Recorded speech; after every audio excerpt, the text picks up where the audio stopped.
राधे राधे, हरे कृष्णा। कैसे हो आप सभी लोग? आशा करती हूँ आप सभी परम मंगल में हो गए, स्वस्थ हो गए, अच्छे हो गए। अचानक से मेरा वृंदावन जाने का प्रोग्राम नहीं बना है। मैं बहुत दिनों से सोची थी कि वृंदावन जाऊंगी, वृंदावन जाऊंगी, वृंदावन जाऊंगी थी, लेकिन कोई ना कोई काम अटक जा रहा था, या फिर जो काम हमारे दिल्ली एनसीआर में होने हैं वो काम नहीं हो रहे। मैं इस समय पे रह रही हूँ पुणे। बेसिकली मैं दिल्ली से बिलोंग करती हूँ, लेकिन पिछले कुछ सालों से वृंदावन में रह रही हूँ। वृंदावन में एक छोटा सा घर है जिसको मैंने सेवार्थ रूप में बना रखा है। नीचे सेवार्थ है, ऊपर मैं रहती हूँ। लगातार 4 साल तक मैं श्रीधाम वृंदावन में रही थी। उसके बाद मेरा विवाह हो गया और मैं गाजियाबाद में शिफ्ट हो गई, और गाजियाबाद से फिर मैं पुणे आ गई। पुणे में मेरा वृंदावन हर 2-3 महीने में आना जाना लगा रहता था। अभी जब मैं वृंदावन से आई थी तो वो सितंबर का महीना था और अब नवंबर चल रहा है। मन में बड़ी बेचैनी थी कि वृंदावन जाना, वृंदावन जाना। भैया सितंबर में आई हूँ, नवंबर चल रहा है, 2-2.5 महीने हो गए, और इतने जो लोग एक बार वृंदावन चले गए ना, वो इतनी दिनों तक वृंदावन से दूर नहीं रह पाते। मैं तो फिर भी 4 साल वृंदावन में रही हूँ, तो मुझे ब्रज की बहुत बहुत ज्यादा याद सताती है। भगवान श्री कृष्ण जी को भी ब्रज की बहुत ज्यादा याद सताती थी। मथुरा जाने के बाद वो एक बार रो रहे थे, तो उद्धव जी ने जब पूछा क्यों रो रहे हो, तो उन्होंने कहा ब्रज की बहुत याद सताती है। तो जो लोग मेरी बात से रिलेट करते हैं वो शायद समझ पाते होंगे कि उनको वृंदावन की कितनी याद सताती है। मैं पुणे के किसी भी इस्कॉन टेम्पल में जाती हूँ, मुझे वृंदावन की बहुत याद आती है। मैं वृंदावन के कोई भी गाने सुनती हूँ, मेरी आंखों से आंसू निकलने लगते हैं। इस्कॉन टेम्पल में जाती हूँ, मेरी आंखों से आंसू निकलने लगते हैं। मुझे बार बार यही दुख होता है कि भगवान ने मुझे अपने से दूर क्यों किया। माना कि हम गृहस्थ जीवन में गए हैं, तो गृहस्थ जीवन में निर्वाह करना, गृहस्थ जीवन का निर्वाह करना ही सबसे बड़ा हमारा कर्म है, लेकिन मुझे फिर भी वृंदावन की बहुत ज्यादा याद आती है। एक छोटे से बाल गोपाल, लड्डू गोपाल भी लड्डू गोपाल भी मेरे पास है। घर को भी मैंने वृंदावन जैसे माहौल में ढाला हुआ है। पूजा अर्चना वंदना बहुत ज्यादा होती है, भगवान को भोग लगता है, उसके बाद हम खाना खाते हैं, सब कुछ बहुत अच्छा है, लेकिन वो वृंदावन वाली बात नहीं है।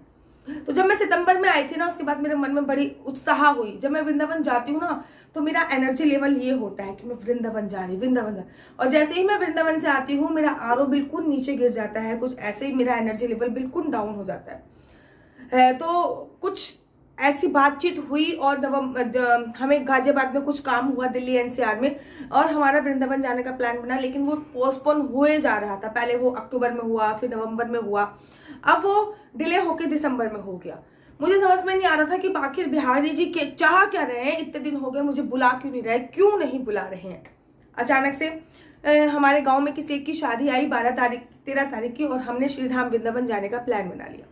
प्लान कुछ इस अनुरूप बना कि पूरे 1 हफ्ते का मेरे पास प्लान था, और 1 हफ्ते में 2-3 दिन मुझे अपने ससुराल रहना था, 1 दिन मुझे अपने मायके रहना था, 2 दिन मुझे वृंदावन रहना था। ये मेरा कुछ प्लान का शेड्यूल बना, क्योंकि ससुराल भैया 3 दिन रहना पड़ेगा, मायके को मैंने 1 ही दिन दिया, और 2 दिन मैंने अपने वृंदावन धाम वाले घर को दिए।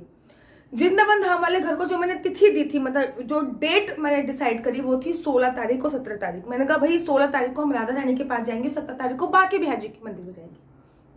मेरी बेटी 1 साल की होने वाली है, अभी 11 महीने की हुई है, 24 तारीख को 1 साल की हो जाएगी। वृंदावन में ही उसका जन्म हुआ था। मेरी बेटी 1 साल की होने वाली है, और अभी तक उसने राधा रानी के दर्शन नहीं करे। बिहारी जी के बहुत बार दर्शन कर लिए हैं, इसलिए हम सबसे पहले वृंदावन जाते ही सबसे पहले अपनी बेटी को राधा रानी के पास लेके जाएंगे। ये हमारा प्लान अनुरूप बन रहा था। आज सुबह जब मैं पंचांग देख रही थी, तो मैंने देखा कि 17 तारीख को, जिस दिन हमने अपना ये प्लान बनाया है कि हम बांके बिहारी जी के दर्शन करने के लिए जाएंगे 17 तारीख को, उस दिन विवाह पंचमी है, जिसको बिहार पंचमी भी बोलते हैं। माघ मास की बिहार पंचमी जो होती है, जिसमें भगवान श्री कृष्ण, बिहार पंचमी जो है, जिस दिन श्री हरिदास जी ने बांके बिहारी जी को प्राकट्य किया था, अर्थात अगर मैं खुद अपनी आम लोगों की लैंग्वेज में बोलूं, तो बांके बिहारी जी का हैप्पी बर्थडे है उस दिन। इस दिन इसीलिए बार बार जो प्लान बन रहे थे वो कैंसिल हो रहे थे, क्योंकि बिहारी जी चाह रहे थे कि हम उनके अवतरण दिवस वाले दिन, अर्थात उनके जन्मदिन वाले दिन श्रीधाम वृंदावन में रहें, और उनका जन्मदिन श्रीधाम वृंदावन में सेलिब्रेट करें। हमारे लिए बहुत हर्ष की बात है, बहुत उत्साह की बात है। 17 तारीख को विवाह पंचमी है, जिस दिन बांके बिहारी जी का प्राकट्य दिवस मनाया जाता है। वृंदावन में बहुत धूमधाम से मनाया जाता है, बांके बिहारी जी के मंदिर में बहुत भीड़ होती है। सोचिए, नवंबर में मेरा प्लान बन रहा था, नवंबर के फर्स्ट वीक में बना, सेकंड वीक में बना, आफ्टर दिवाली बना, और नवंबर के एंड में बना। सारे प्लान कैंसिल हो गए। दिसंबर में बना, प्लान कैंसिल हो गया। अचानक से जो प्लान बना वो 16 और 17 दिसंबर को हमने डिसाइड किया कि हम वृंदावन में रहेंगे। और आज ही मैंने पंचांग खोल के देखा 17 तारीख को बांके बिहारी जी का जन्मदिन है। जिसको बिहारी जी बुलाते हैं ना, उसको ऐसे बुला लेते हैं। अपने अवतरण दिवस पे बिहारी जी ने हमें श्रीधाम वृंदावन बुला लिया।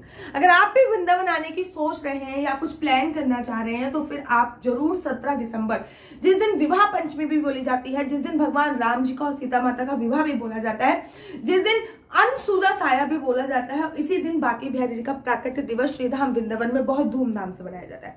इसी दिन बांके बिहारी जी जो हैं उनको वो प्रकट हुए थे, उनको श्री हरिदास जी ने प्रकट किया था अपने हृदय से। श्री हरिदास जी ने हृदय से एक राधा और एक भगवान श्री कृष्ण जी की प्रतिमा निकाली थी, लेकिन राधा रानी का तेज इतना ज्यादा था कि सभी की आंखें बंद हो गई। तब श्री हरिदास जी ने प्रार्थना करी कि माता, भगवान श्री कृष्ण जी का लाला का श्रृंगार तो मैं लता पता से भी कर दूंगा, लेकिन आपका श्रृंगार मैं कैसे करूंगा, मैं तो एक सन्यासी हूँ। तब भगवान श्री कृष्ण जी की प्रतिमा के अंदर ही राधा रानी की प्रतिमा समाहित हो गई। भगवान श्री कृष्ण जी 3 जगह से टेढ़े हैं और हमेशा विहार करते रहते हैं, इसलिए उनका नाम बांके बिहारी पड़ा।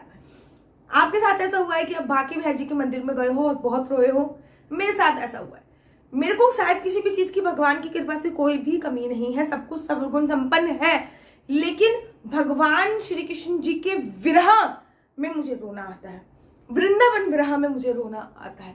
मुझे बहुत दुख होता है कि मैं ब्रज को छोड़ के जा रही हूँ। मुझे बहुत दुख होता है कि मैं बांके बिहारी जी के दर्शन नहीं कर पाऊंगी। 4 साल तक मैंने नॉन स्टॉप बांके बिहारी जी के दर्शन करे हैं। जब मेरा पीरियड्स टाइम होता था तब को छोड़ के मैंने नॉन स्टॉप बांके बिहारी जी के दर्शन करे हैं, क्योंकि मेरे गुरुजी ने बताया था कि वृंदावन के राजा है बांके बिहारी जी, इनके दर्शन अवश्य करो। तो बहुत मेरे को खुशी हो रही है कि मैं बांके बिहारी जी का जिस दिन अवतरण दिवस है उस दिन वृंदावन में होंगी। अगर आप भी आना चाहते हो तो जरूर आइए, और आशा करती हूँ आपको मेरी वीडियो अच्छी लगती होगी। अगर आपको मेरी वीडियो अच्छी लगती है तो आप अपना यूट्यूब चैनल हरि बोल को लाइक शेयर सब्सक्राइब करना बिल्कुल भी मत भूलिए।